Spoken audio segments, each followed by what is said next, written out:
are they? Yes, Doctor.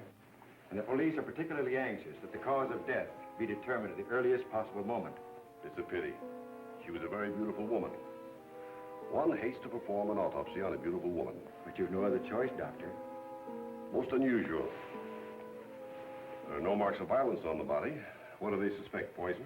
Have they any idea? My understanding is, Doctor, that the authorities are entirely at sea as to how she was killed. They know why, but, and they also have the fellow who killed her, but... Yes, that doesn't matter. That's none of our business. Our business is to find out what killed her. And yet, one often wonders, what could have caused the last thought that was cut off by death? If it was spoken now, what would it be? Yes, you're here. You found me at last. But you know what you killed me. I warn you. Don't come upstairs. No, don't, please. Don't. No, I told you I didn't want the bandage. Why, Laura? Why are you so opposed to the bandage? Does it remind you of something, perhaps? What do you mean? Oh, nothing, Laura, nothing. Now, won't you lie down again and let me complete the examination? You're a sick girl, you know, in a highly nervous condition. I want to know what you meant by saying the bandage reminded me of something. If you don't know, how should I? You don't fool me for a minute, Doctor. I know how you feel about me. Do you, Laura? Then I wish you'd tell me, for I don't know. I don't know how I feel about you at all. You're clever, Doctor. But I'm wise to you and that fool of a son of yours. How long have you been married to Walt now? Too long. And why don't you give him his divorce? He's asked you often enough. I'll give him a divorce when I'm good and ready. I see. I'm not afraid of anything he can do, or you, or anyone else. What's that? Your heart's beating like a trick hammer. I must warn you that this high state of nervous tension... What's that noise?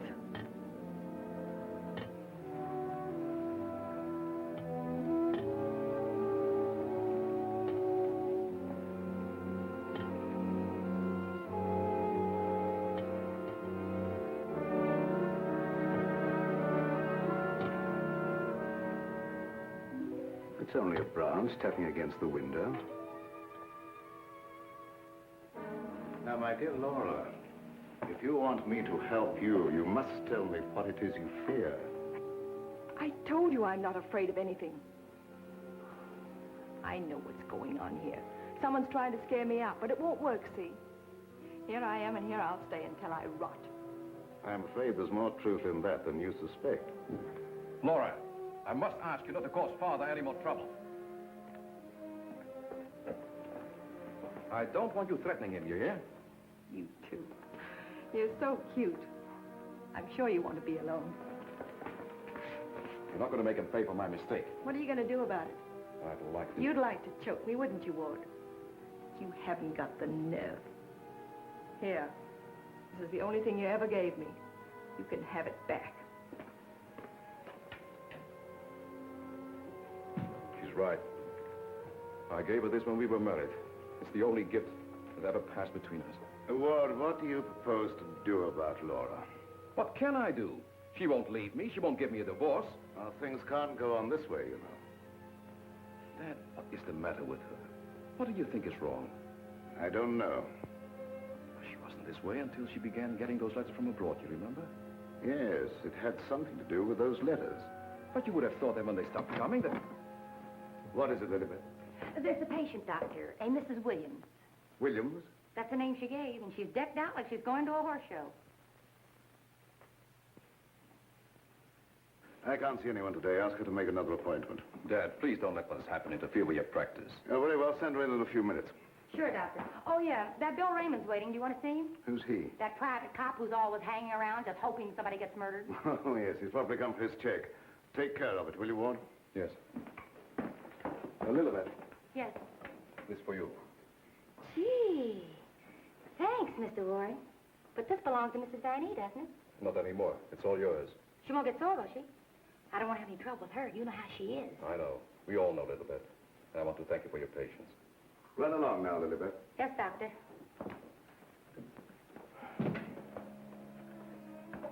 You made a fatal mistake, my boy, in marrying Laura. Yes, I know. But you don't suppose I'm going to stand for it forever, do you? No, I don't. And I don't think it will be necessary. Do you have a plan? I think it'll be better if you leave everything to me. From the day a mysterious caller came to see Dr. Van E. Oh, yes, I remember now, Mrs. Williams. I spoke to you this morning on the telephone. I'm sorry, but I can't tell you any more now than I told you then. Oh, naturally, Doctor. I did not mean to imply that there were any abnormal goings-on here. I assure you there is not, Mrs. Williams, nor will there be.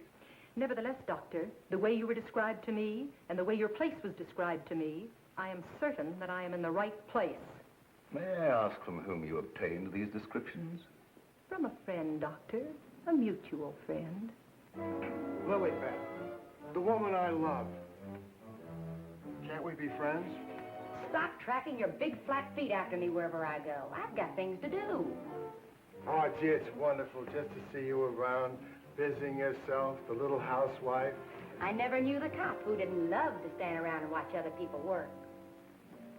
Mrs. Williams, it's obvious from your conversation that you've come into possession of certain facts concerning my past. I know of only one person who could have given you that information, and it was my belief, yes, even my hope, that person was dead. But let me say that even if that person were alive, I should not submit to blackmail from you or from anyone else. You show great courage, Doctor, for one in your unusual position. There has been no question of blackmail. I came here seeking your cooperation, which you have refused to give. So, let us call the matter closed. Thank you. Au revoir, Doctor.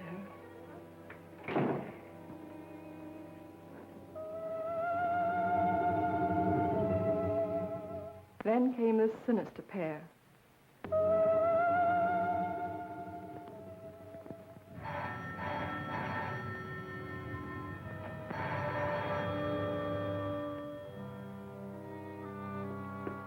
My little guardian of the doorbell.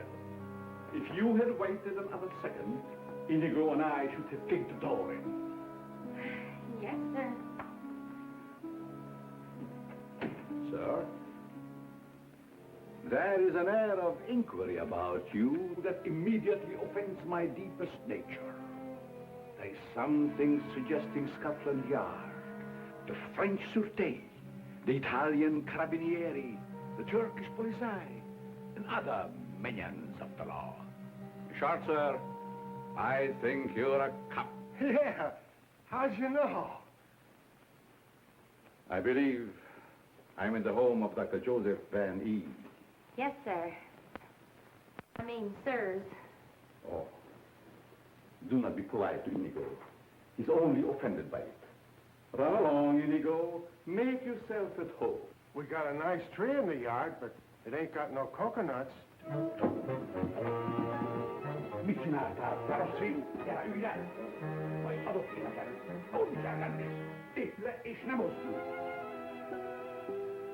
My little friend Inigo is deaf and dumb.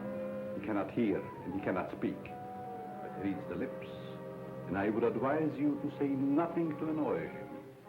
His temper is short, indeed. This, I presume, is Dr. Van E's private office. Yes, sir. But I really should announce you. My dear girl, if I allowed myself to be announced, I doubt I would be received anywhere. I'm sorry, really I am, but the doctor won't see anybody without an appointment. Appointment? I have had an appointment with him these 20 years. He will see me. Doctor, someone's coming! My dear doctor, truthfully can it be said that your house is your castle, protected by your countless slaves? So it is you, Leonard. I was warned you might appear like one of your own illusions out of nowhere. My dear Joseph, you have not changed a bit. Have you met my friend, Mr. Raymond? Raymond? Oh, Raymond. No doubt a relative of the great magician of the same name. Mr. Raymond is our private patrol officer. He keeps an eye on the premises for us. And other comings and goings. A very good idea, my dear Joseph. To have a private bodyguard at your beck and call. Well, you fellas are old friends, I can see that. Oh, yes. Old friends. Well, then maybe you'd like to be alone to talk over old times. A very good suggestion. Thank you, Mr. Raymond. I won't be far away, Doc. Well, so long, Mr. Leonide. Don't pull any more little men out of your hat. Well, Leonard, what brings you to me after all this time? The long arm of coincidence, my dear Joseph. Simply the long arm of coincidence. Aren't you glad to see me again? No, I can't say that I am. You with your foreign background and I, what have we two in common? Always truthful, Cousin Joseph. As when we were young men.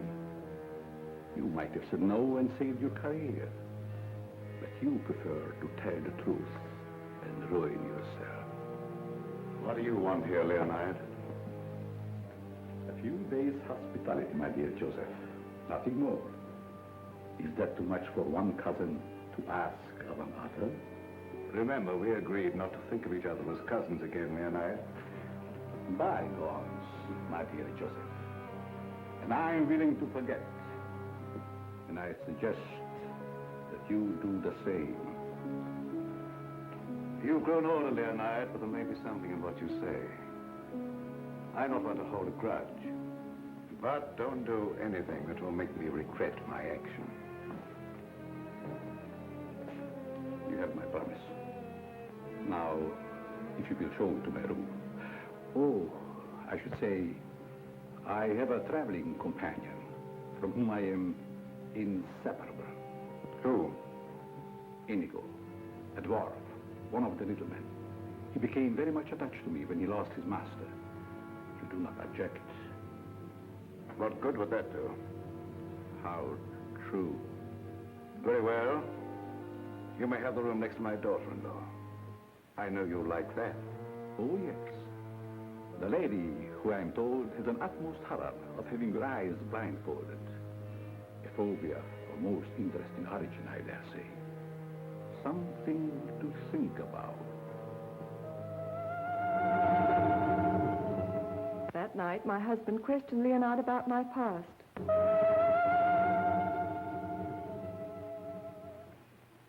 Cousin Leo. Oh, my dear Ward. How flattering that you remember me. Well, how could I ever forget you? What are you doing here? A chance visit, my boy. I wanted to see the old homestead again. You've seen Father? Yes, and he received me with open arms, in a manner of speaking.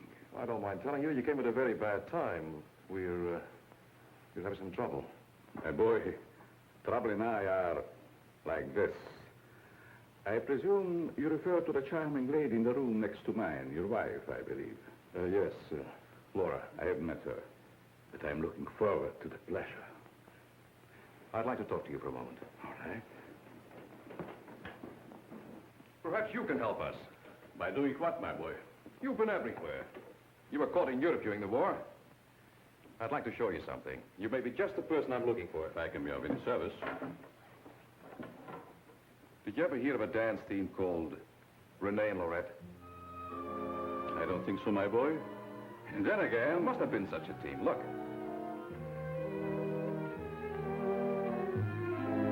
Renee and Lorette. The dance of the green mask in the green room in Paris. The green room. Yes? Oh, the face of the man does seem slightly familiar. May I ask, where you got this photograph? The maid, Lilibet, found it in Laura's room and turned it over to me. Oh, then, my boy, I'm afraid I can't help you. I played the green room on several occasions, but never with these people. In fact, I don't seem to remember them at all. And I appeared in many clubs during the occupation. I'm sure the girl behind the green mask in this picture is Laura.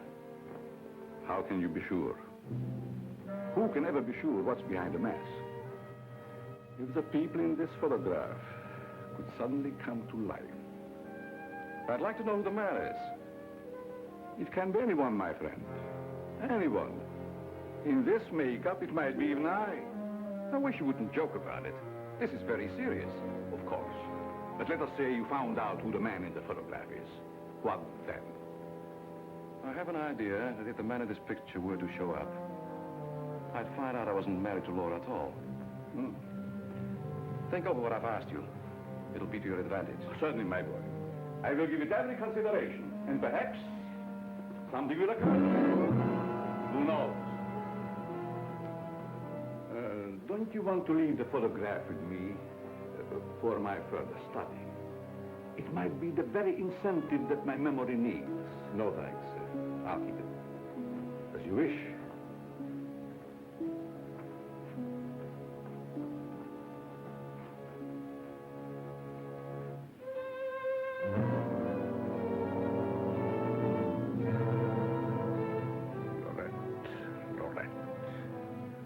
I'll make a bet the man in green will get you yet.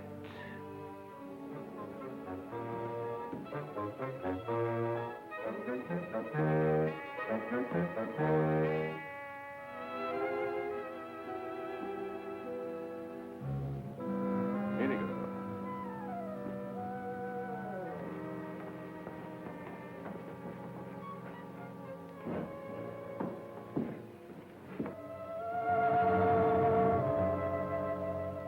A gruesome surprise was in store for me the following morning.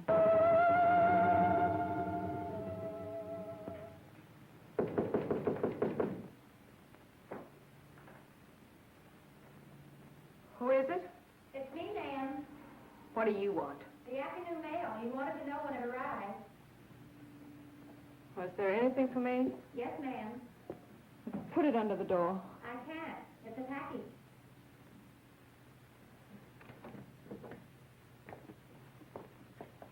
What's in it? I don't know. It's against postal regulations to open other people's mail. That's never stopped you before. I'd like to know what you mean by that remark, ma'am. Oh, shut up and get out. Don't you want me to help you open No, it? I don't. Get out. It's addressed to you in green ink with a warning. Look out for the man with the green mask.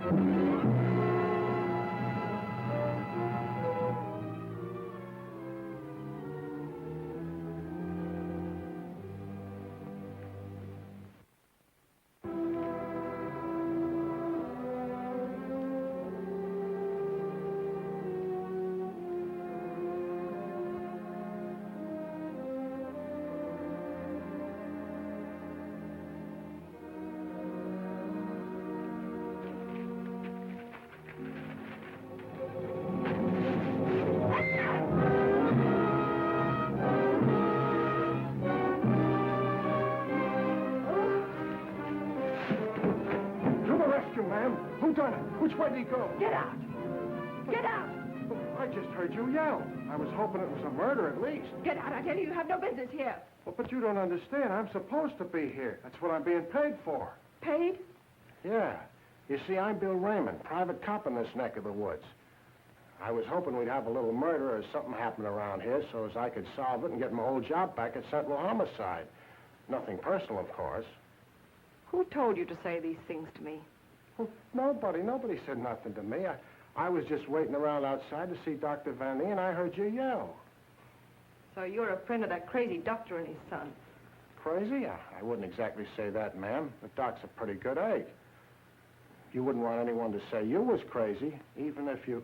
You can go back and tell him I'm not afraid of being murdered by you or them or anyone else. No, I don't guess you are, ma'am. Still and all, if you was to get murdered and I was to find out who done it, it'd be kind of a break for me. That don't be kosher. I wouldn't say that to you, lady, even if I knew what it meant. Now will you get out? All right. I can take a hint. Nice little bedroom companion you've got there. Get out. I'll go, but don't think I'll come running next time you yell. I'll know it's a fake.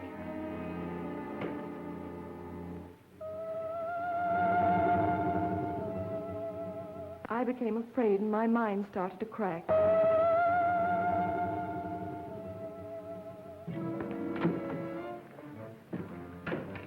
Lilybeth, my melancholy baby, where are you?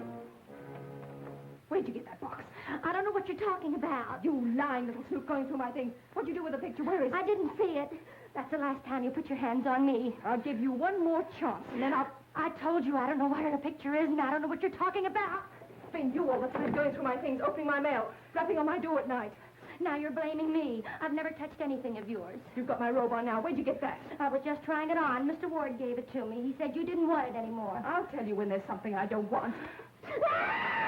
Oh, shut up. It's only a dummy. Dummy? Where'd you get that thing? I suppose you're going to tell me you don't know anything about that either. Oh, I bet it was in the box. In the box I brought up for you, that's what. There were no stamps on it. How did it get in the mail? I don't know. The doorbell rang, and I thought it was the mailman. I opened the door, and it was sitting there on the stoop. You're lying. No, I'm not. I don't mind telling a lie now and then, but I'm not lying now, honest. Trying to scare me out. I'm not leaving. No, but I am. You come here. You and Mr. Ward are pretty thick, aren't you? Thick? Yes, thick like your head. He's fallen in love with someone else. Who is she? I don't know. It's not me. I know it isn't you. I know all the signs. He's fallen in love with some simple-faced man. There's always a way to get even with them. I've got to find that picture. Otherwise, they won't know what he looks like. I've got to send it to the police. He won't dare touch me. Who do you mean, the man in the picture? Have you seen him? Maybe I have, and maybe I haven't. Maybe I saw him go behind the thicket, or through the wall, or under the house. He's here in the house? Yes. I let him in. I let him in. He was waiting outside to get you, Miss Laval. Miss Laval. There's nothing safe from your prying eyes, is there? You think you know everything, don't you? I know why you're afraid, and I know what you've done. No, I'm not so thick. I'm not as thick as you think I am, Miss Laval. That head's supposed to be you, kind of a calling card. I'll remind you that. Why, you...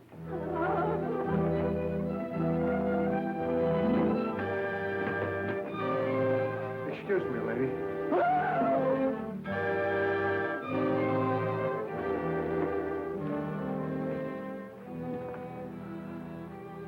Oh, I'm afraid. I'm afraid. Where are you hiding?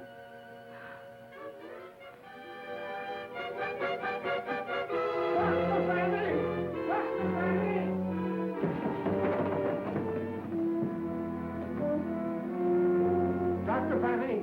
Dr. Fanny! Doc! Fun is fun. But after all, there ain't nothing in my contract that says I gotta... Well, now I ask, is that anything to be playing football with? Where did you get that, Raymond? Miss Fanny chucked it at me like I was a pass receiver for a football team. And I'm all out of practice. Let me see it. This comes from a group of anatomical specimens that was locked in a room in the cellar. How did you happen to get it? That's what I'm trying to tell you. There I was, outside her door, strictly minding my own business, understand? Listening at the keyhole. I don't think that belongs to the realm of your duties, Raymond. But, Doc, there were screams inside. You gotta admit it's within the longitude of my profession to make with an investigatory reaction thereto. What am I saying? I don't understand how his head got from its locked room in the cellar. Well, the way I heard it, it was sent to Mrs. Van A. That was rather a gruesome practical joke. Why, your anatomical locker hasn't been opened for ages. I think you once told me you'd lost the only key to it. I know. There is no key to my knowledge. Why, that thing didn't walk out of the room by itself. Hardly. Doc, I'm worried. What about, Raymond? Well, now, take this head business. The whole thing don't seem hardly serious to me. I think that if it's all the same to you, I better be checking along to other duties. You're not afraid, are you, Raymond? Who, me? Scared? It's just that I don't think that there's going to be any murder here done after all. That's too bad. Well, it's not your fault, I guess. It's just not my lucky day, that's all. Thank you, Lilibet. Oh, Miss Lilibet, have you a little more coffee in the kitchen? What happened to the 3 gallons I already gave you today? Lilibet, what you need is a good, strong, steady man. Who is always hanging around, tracking up my floors and things. What's that on your shoe? Looks like cobwebs from out of the cellar. What were you doing in the basement? It could have been the attic. Bill Raymond, you're holding out on me. What are you up to? Up to? Yes. Who asked you to go poking around in the cellar? It was in performance of my duty. What duty? What did you find? Absolutely nothing. That's what makes me so disgusted. Too bad about you. You know, Lilibet, I think somebody around here is just kidding. They don't mean business at all. Why don't you just wait around and see? Say, if you got any inside dope, I wish you'd tip me off. If I'm ever going to get back to Central and prove I'm a good detective, I gotta have some clues.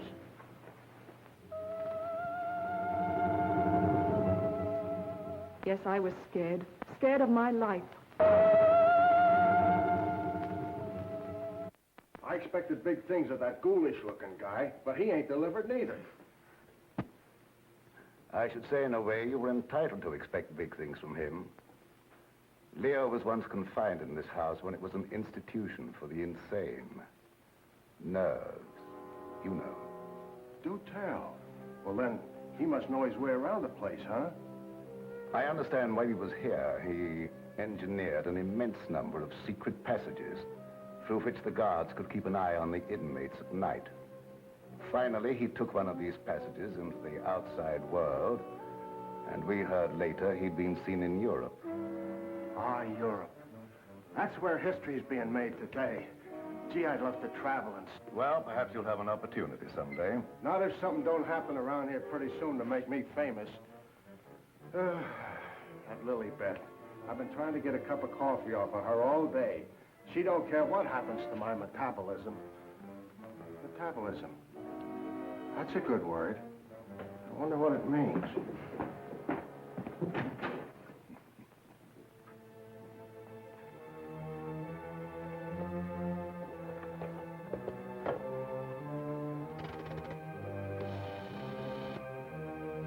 Operator, I want the police right away.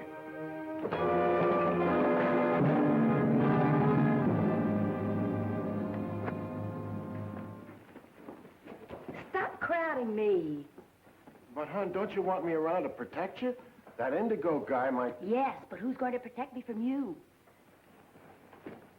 Lilibet. My wild Irish rose. I just live for the day when I can take you out of all this. When I can slave and get you the luxuries in life.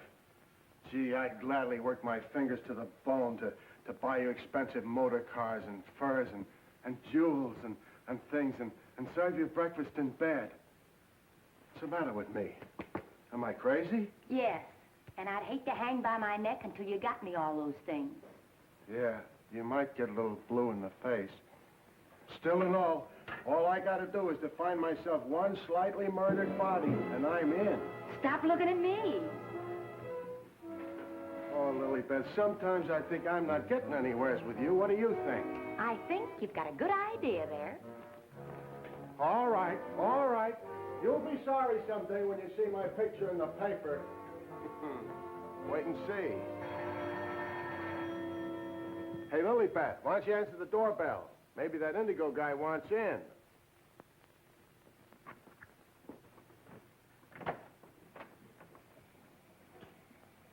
The doctor ain't home. You'll have to call some other time. Don't be silly. Don't say I didn't tell you. Close the door on your way out. Hey, wait a minute. Well, if it isn't Bull Raymond. Shh, Terry. You trying to ruin me? Ruin him. Come here, Bull. Meet Miss Cornell. How do you do, I'm sure. Likewise. How do you happen to be out with him? Cute, darling, don't you think? Flat at both ends, head and feet. You've heard me speak of him. Bull Raymond. Bill Raymond, if you please. Mr. Terry Lee, you so-called reporter. How do you happen to be out with a dish like this? Jane Cornell. Good for dull days in a man's life. Mr. Raymond. Oh, yeah, I remember. Terry told me about the time you shot up the dressmaker's dummy. Huh? Yeah, he said you closed in on what you thought was a murderer, but it turned out to be the dressmaker's dummy, and you shot it full of holes while the real murderer got away. My pal. So this is where you've been hiding after they kicked you out for that fiasco, huh? Bill, I mean? What are you doing here? Can't a man rehabilitate himself in peace? Here I come, looking for an honest crime around here so I can solve it and get myself back to Central. And you come along and... Where's the body, Bill? There ain't no body. That's the trouble. No, let's keep it friendly. Friendly? What do you mean? Let's have it. Who killed who and why? Are you kidding? Did somebody get knocked off around here? Look, I don't like to be kidded either. Where is it hidden, Sherlock? Oh, Terry, you've been on the police beat so long that... Now, listen, Bill, you know me well enough to know I wouldn't come out here just for the ride. Not when I could be, It just so happens there was a call to the police. Came from out here. And I happened to be there when it came through. Miss Cornell happens to be the operator. So she tipped me off. Told me the line had gone dead. So I smelled the story, and here I am for an exclusive. You see what I mean? What's in that? Well, that's the doctor's consulting room, but there ain't nobody in there. I've been standing here for quite a spell. Open it up. Let's take a look. That's funny. The lights in here ain't almost never out. In you go. Never do that. I could get killed that way. Is that bad? Oh, so nothing's happened around here, huh? It's busted.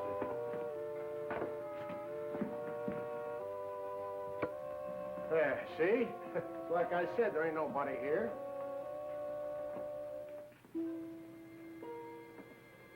Hey, cut it out, will you? You're making me dizzy.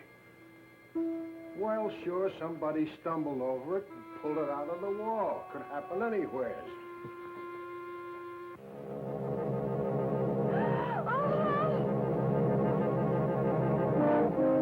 Wants to shake hands with you, Bill.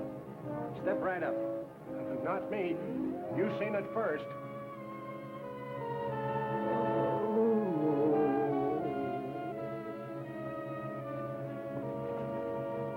Doc! Raymond, did you try and kill me? Why, Doc, why should I do that? You ain't paid me for last month yet. How long you been here? Now, let me see. I was going to make a telephone call when... Somebody conked you, huh, Doctor? Then rip the telephone wire out?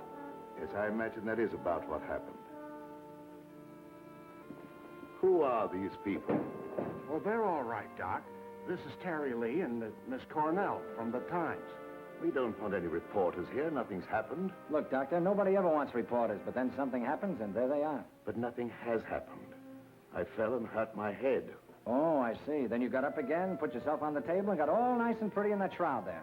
You won't get any story here. And now, if you'll excuse me, I have some work to do. Doctor, do you mind if we stick around for a while, seeing that nothing's happened? Well, why not? Very well, you may stay for a while, but I warn you, if you make yourselves objectionable in any way, I'll have Raymond throw you out. Well, come on. You heard what the doctor said. He's busy. Get out of the office.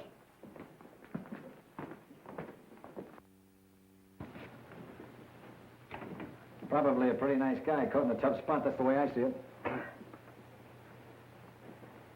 You wouldn't want me to tell him you got kicked out of homicide, would you, Bill, old boy?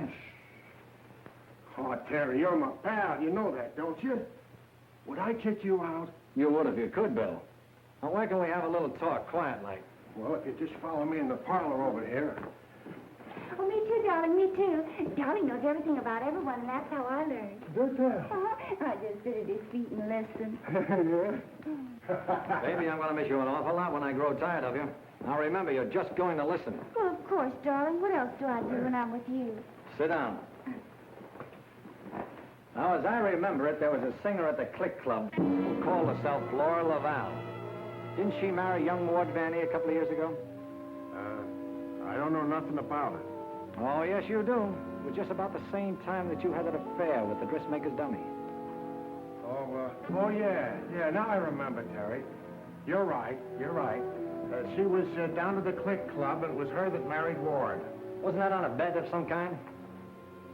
Well, there was a party going on, and somebody dared Ward to ask the singer to marry him, and he thought at the time it was a good gag, and he went along with it.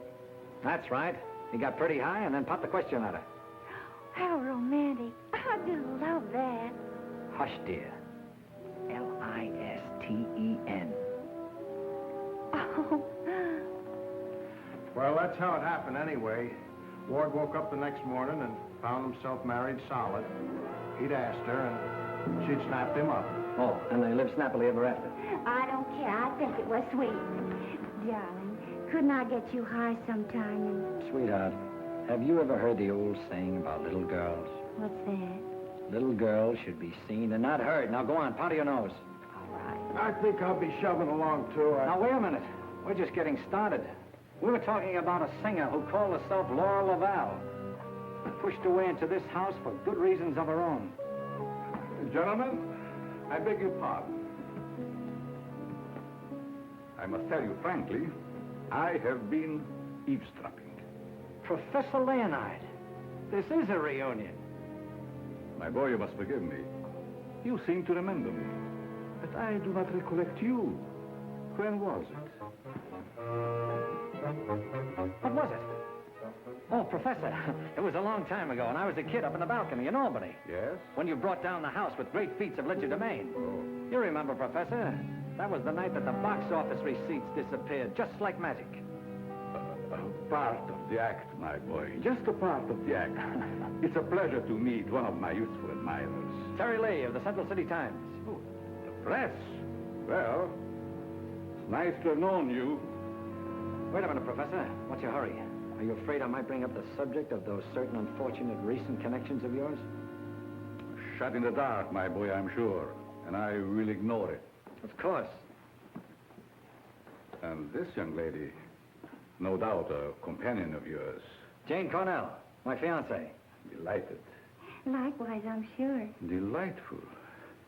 And I would suggest to take very good care of her. Miss Lee? Oh, I haven't had a chance to talk to him yet, Mrs. Van Eve. Never mind, I'll tell her myself. Darling, I met her upstairs, and I told her all about you, and that you know everything about everyone. Thank you very much, dear. Welcome to your living room, Mrs. Van E. Thank you, but it isn't my living room. I understand you're not unaware of my position in this house. Well, maybe you can tell us about it. I'm being kept a prisoner here against my will. I'm alone and friendless. I'm sorry. Why haven't you called the police? They've done nothing but to call for the police. They have kept me penniless so that I can't leave. I understand. They're trying to destroy my mind, Mr. Lee. By innuendo and indirection, they're trying to make me believe I've done something dreadful in the past. That I'm to be the victim of some horrible vengeance. You know best about that. I'm innocent, Mr. Lee. I've done nothing. Now, this doctor's brought some stranger here with these tricks and illusions to further make me You mean the professor and his little, Yes. You must help me, Mr. Lee.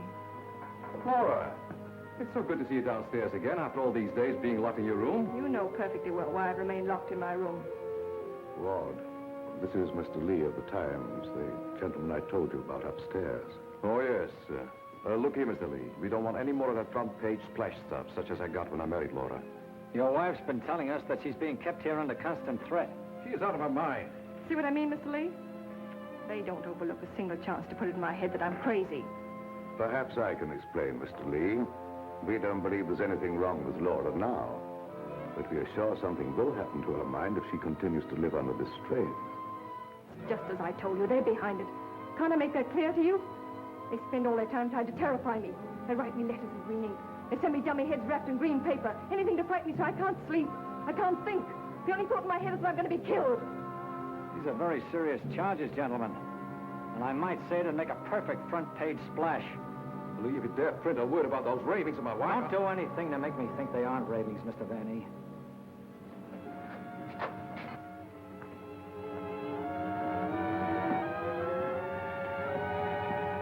He said to put the blindfold on, and you will know the truth.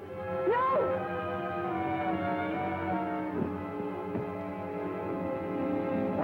Doc? Quiet, Raymond. You don't mean that she's... Dead, Raymond.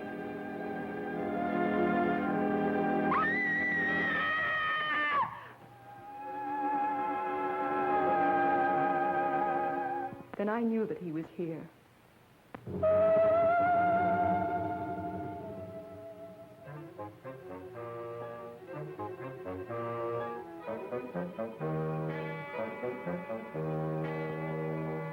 She's coming out of it, but she's in an advanced state of shock. May be necessary to administer a sedative. That's intended to shut her up. I'd like to hear her do some more talking, Doctor. If her mind is allowed to dwell upon what's happened, that may be the breaking point. Well, you've got all the answers. Look here, Lee, I don't like your tone. If you have any insinuations to make them to me. Okay, I will. Suppose you and I talk this over downstairs. I don't recognize your right to question me. However, if it'll make you leave Father alone...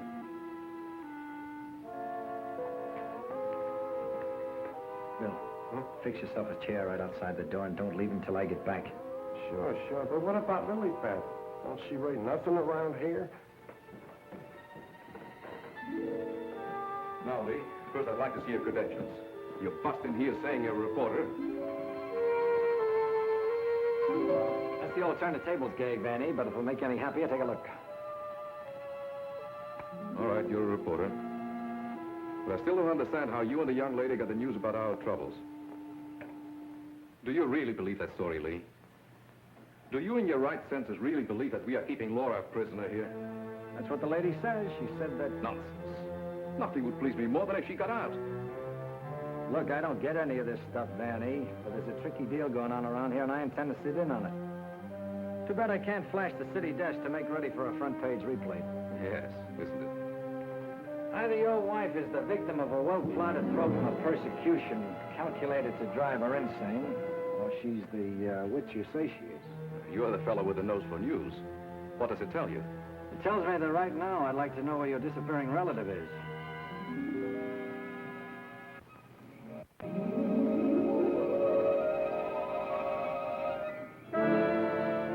Get back, you fool. What's out there? I have a right to know.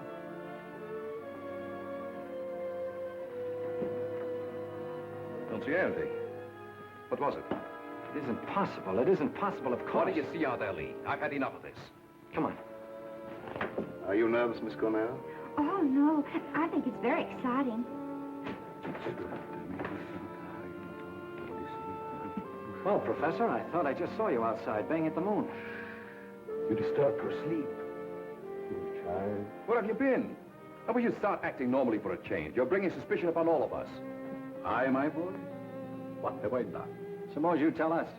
Has no one arranged to silence you yet, Mr. Lee? What a pity. I don't silence very easy, Professor. And it'd take a lot more than what you've done to her. Do you suggest that I had a hand in that poor girl's unfortunate demise? Why don't you behave yourself, Professor? Mr. Van E here has the right idea. You're just gumming up the works. I did my humble best. Who are you working for? What do you expect to get out of it? I'm charging a debt, Mr. Lee. A debt contracted many years ago. Now, are you any wiser than you were a moment ago? No, but I'm beginning to get a general idea. By the way, how's that little girl of yours? I hope fervently that nothing happened to her. She would look so beautiful lying here. Look, Professor, I may not have been very smart in bringing Miss Cornell here, but if I thought you had any plan to do that... Why do you persist in making me the villain, Mr. Lee?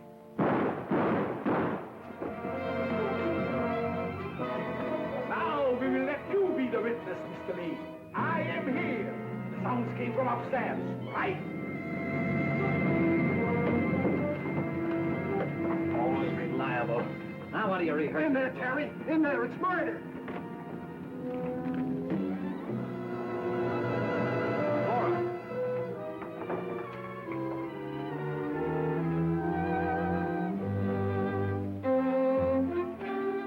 Jenny, wake up. Wake up. Oh, Terry. Tell me, what happened? Oh, Terry, darling. Let me think. Everything went black and... Yes? Then it started to talk. What started to talk? I don't know. That thing. Now, look, let's get back to the beginning. I left you here with Dr. Van E. Yeah, and then he gave Mrs. Vanny a shot with a long needle. Never mind that. All right. Then he said, would I sit with Mrs. Vanny? Okay. Where is she now? Who? Mrs. Van E. Where did she go? That's just what I asked you, Janie. Well, she was right here. Then Dr. Vanny went out. Then what happened? Well, then Bill Raymond came in. Oh, that's great. The two of you in the same room at the same time. How did you communicate with each other? Sign language? Oh, I don't care. All you do is make fun of me. I didn't ask to come to this, whatever it is. Oh, yes, you did, dear. Don't you remember? You said you wanted to see what the life of a reporter was like. Don't forget, Mr. Lee, one must not expect too much of certain types of mentality. Shut up, Bill Raymond. I remember you when you couldn't even make your X. Oh, I want to go home. We can't go home, darling. We've got to get a story. Why? You don't understand. Yes, I do. Why do we have to get the story? Who cares? She's got you there. All right. Now, you tell me, what happened to you? Me? Oh, well, you said to stay outside the door, and I pulled up a chair. That's right. She was inside the door and you were outside.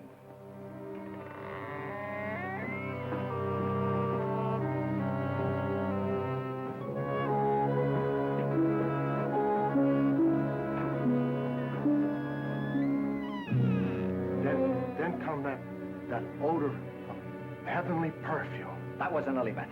It was sweet and penetrating, like an ancient drug. And I felt kind of sleepy-like. Oh, so sleepy.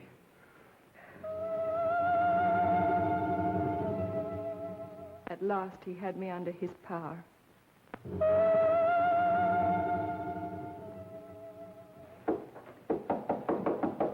There must be a button or a gadget of some kind around here. 2 o'clock, almost deadline for the 9 o'clock final. Oh, Terry, what makes you think there's anything behind them walls? I've got a sneaking suspicion that the professor uses them for a disappearing act. I wish Lilybeth was here to make me a cup of coffee. Well, she's right over in the doctor's office. Why don't you ask her? Poor Lilybeth. I kind of hinted that all I needed was a murdered body, but I didn't think she'd take it personal. Will you stay with those walls? I've been around them 3 times, Terry. The thing I can't understand, if the professor was down here when the trouble was going on upstairs, he just had to be 2 different guys in order to have a hand in it. Oh, Terry, let's figure it out in the morning, huh? What's that?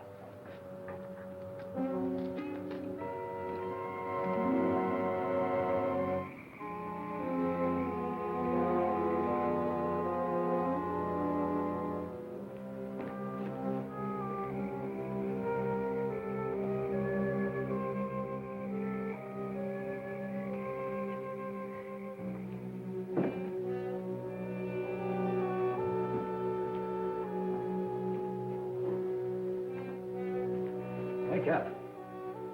Either something or somebody opened the front door. Oh, that's the shortest night's sleep I've had in a long time. All right. Now that you're good and rested, let's see if we can understand what happened upstairs.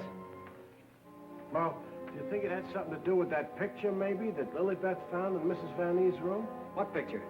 Oh, the one with the couple with the 2 masks, you know, like we found, like that mask. Who has the picture now? Well, young Van E, I guess. That's the point. Where has Mr. Van E been since his wife's disappearance? Well, him and his old man are sleeping. I guess they got some sense. Oh, no. I've already checked that, and they haven't slept in their beds tonight. Wake up! I refuse to answer on the grounds that my tend to incriminate or degrade me. My unconscious mind. Now, look, Bill, please stay awake for a while. Now, look, tell me, what happened when you smelled that sweet odor in the hall upstairs? No, it smelled lovely. Lovely, that's all I can remember. And Dr. Van E had already left Laura's room, is that right? Yeah, he'd gone out, and he said goodnight, and he had given her some sedative or something that he said would take care of her till morning, and then he went down the hall to his own room. And then you fell asleep? Yeah, no, I just kind of dozed off a little. Like this. Here's your coffee, sir. Terry, that's a dirty trick. Stay on the other side of that window. What for? Take a look. I'm looking. What do you see? Lily Beth! Gee, this ain't natural. Who are you talking to? The woman I love. Poor little angel. Try and speak to me. She can't hear you.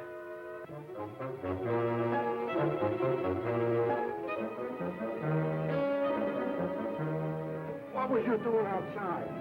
You're supposed to be dead. Now you stay right here, honey. I gotta catch that guy in the shrubbery.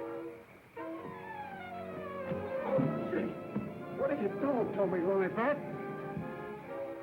I got work to do. Lilybeth, be reasonable, will you?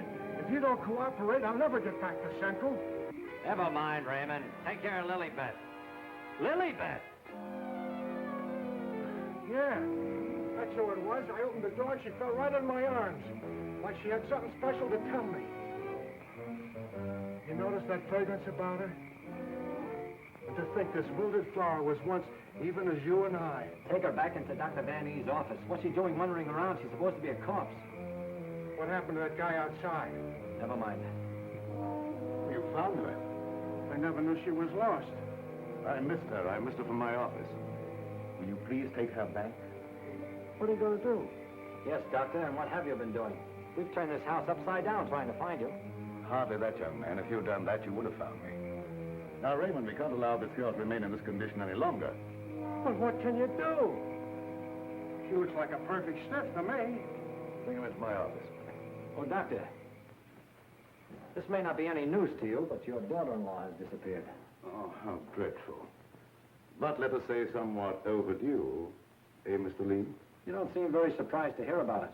Young man, when you've been devoutly praying for something to happen, you accept your good fortune without question.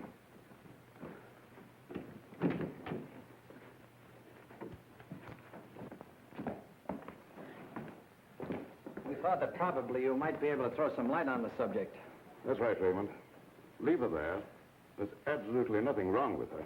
Huh? And you mean I've been pining away for nothing? She was put in a deep hypnotic sleep, that's all. But why? Why, Doc? Who done it? It was done so that she would obey certain orders that were transmitted to her. If that's true, then why did you declare her dead? I had my own good reasons. Would you give me one reason why you like to go around getting hit on the head? That must become a little monotonous. Mr. Lee, are you sure that you saw what you thought you saw? Well, I'm not blind. I might be getting a little dizzy in this madhouse.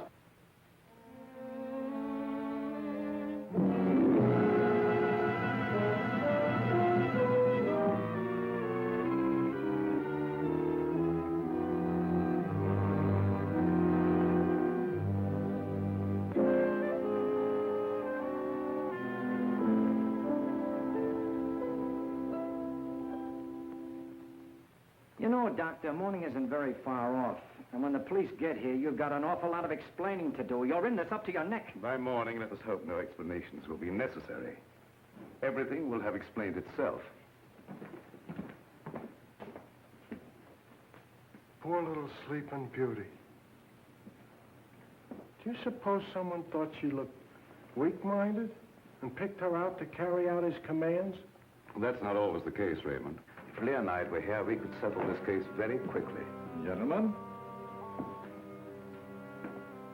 it is my peculiar misfortune to always be in a position where I may eavesdrop. How can I be of service, Cousin Joseph? Oh, Professor. Ask me no questions, my friend, and I will tell you no lies. Leonard, you could undo certain mischief that has been done this girl. I know you can help if you will. I could, my dear Joseph. But I will not bring down the wrath of the unknown madman who is loose about these premises. It is a matter of self-preservation. I had nothing to do with hypnotizing this girl.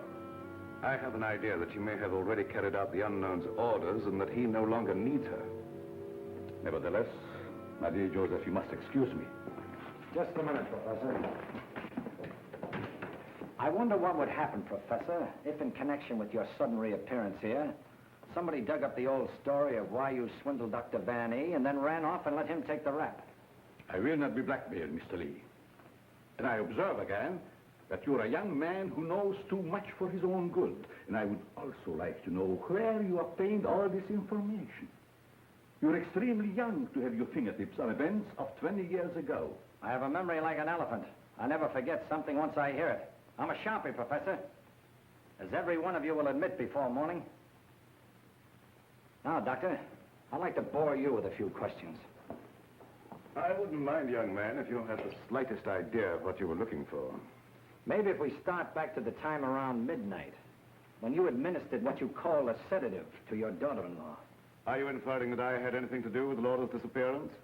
Why do you keep evading the issue, Doctor? You know you'll have to confess when the police get here anyway.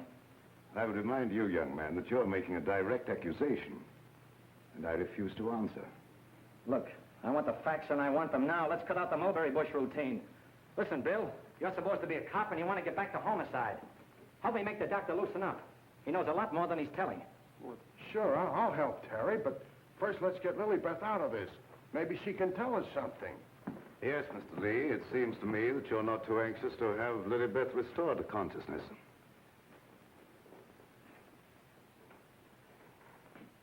What do you hear, Doc? Her heart's in a very depressed condition. Someone's been giving her orders by mental telepathy. Hey, could I learn to do that? Supposing Lilybeth was in the kitchen, could I telegraph her a wish for a cup of coffee, huh? Perhaps, Raymond, someday when we have a little time, I'll indicate the principles of hypnosis to her. Thanks. Dear Joseph, the principle of hypnosis isn't as simple as you would make them believe. It requires a long and patient study. But I will risk the rest of the unknown. For I see you truly love this child. And for your sake, I shall use my knowledge. Oh, gee, thanks, Professor. You're solid.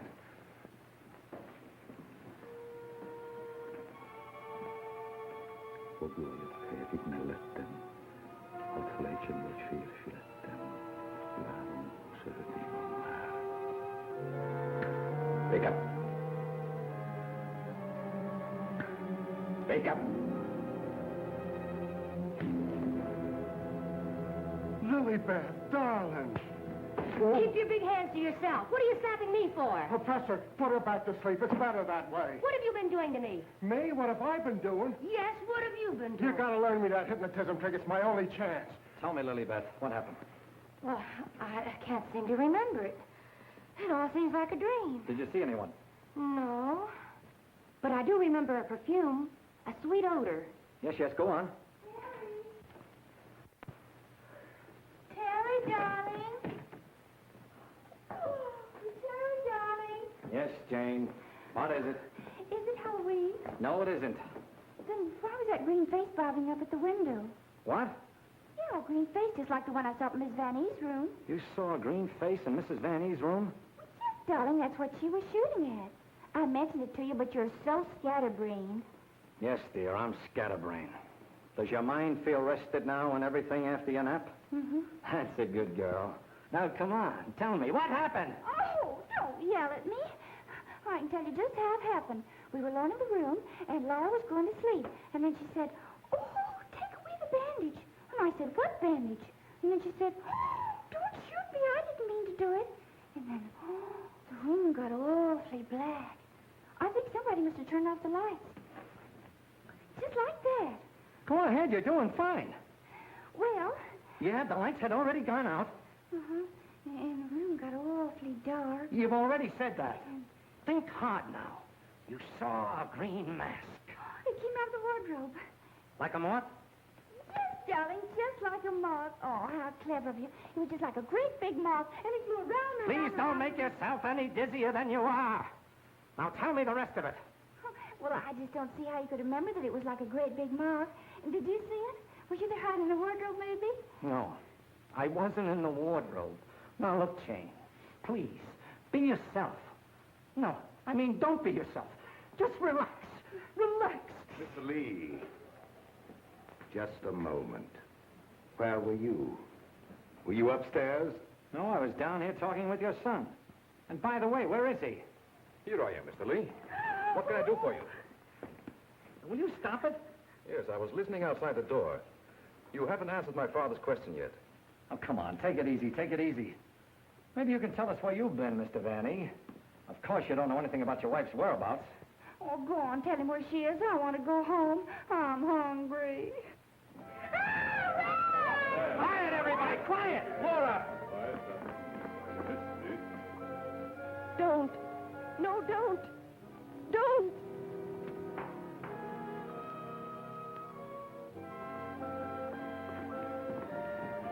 Laura!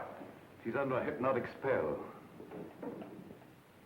Ladies and gentlemen, it has been an exciting night, and you all are deserving of some explanation and relaxation for the strange goings-on. The guy who's doing the talking is behind the wall somewhere. Now you're getting smart, Sherlock. We introduce at this time the team of Lorette and Renee as they appeared at the height of their success in the green room of the Paris Crillon. Sure, the mask, the picture. Mademoiselle Lorette. Now I know who he is. Mademoiselle Lorette will now put a bandage over her eyes, the better to see the inner truth. Very good, Renee. Very good. Just like the old time. Would any member of the audience like to ask Mademoiselle a question? Come, Mr. Lee. You have been so full of questions up to now. I'm thinking, brother. We cannot keep Mademoiselle too long in this delicate mental balance. She has been under a great strain lately. Then I will ask the questions myself. Yes, Rennie, I'm at your command. Are you afraid now? No, I'm quite safe. Will you tell the truth? Yes. They came to me and said your partner, he of the magic feats and rare impersonations, is a spy. But we can't prove it. We will give you 1,000,000 francs if you, Lorette, bring us that proof. Now we shall know. You gave them the proof they wanted? Yes, They took him away to be killed. yes. What was he to you, this man you betrayed? This man you sold to the enemy for money? He was my husband. When they told you he was to be executed, you sent this man a gift for his last moment before the firing squad. What was it? It was a green scarf for his eyes. Like the one you're wearing now? Yes, Why did you send it? it was my scarf.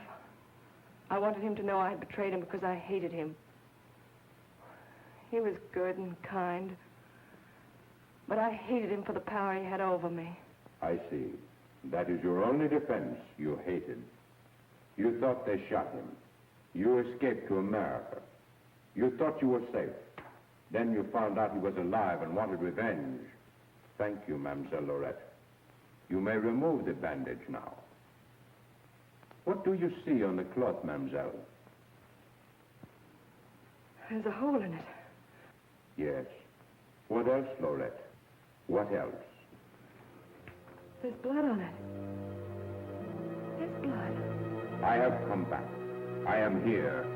And I will have my revenge. No! No, don't touch me! Outside, under the window, you know where.